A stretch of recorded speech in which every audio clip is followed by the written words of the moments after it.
By spring of 1945, Adolf Hitler is dead, and the war in Europe is finally over. But one Axis power remains, and President Harry Truman and the United States military can now focus their attention on Japan.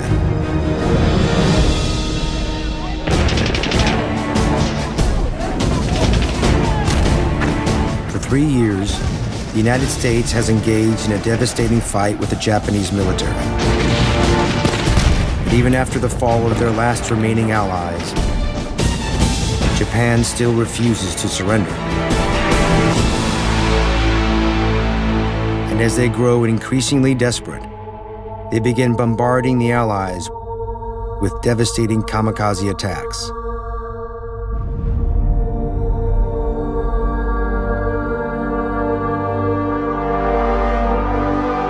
The Japanese have a code of behavior.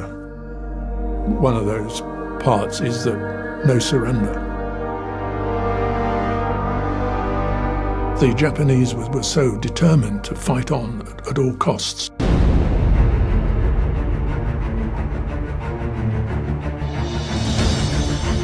General Douglas MacArthur knows the Japanese military will be a fearsome enemy to beat.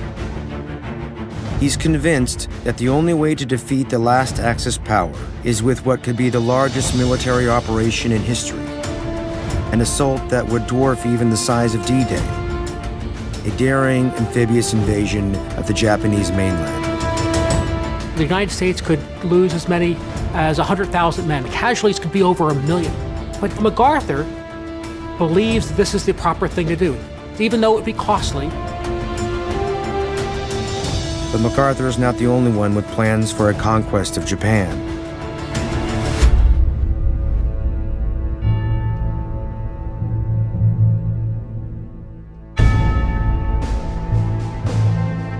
As the war nears an end, Joseph Stalin looks to take control.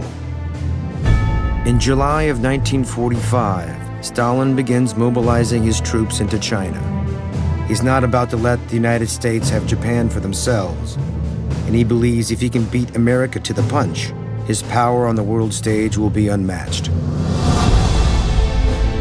There's no question that Stalin helped us defeat Nazism.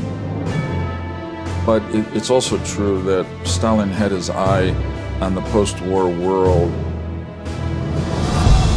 and was much more focused on gaining advantage at the end of World War II, which would position the Soviet Union for a greater future.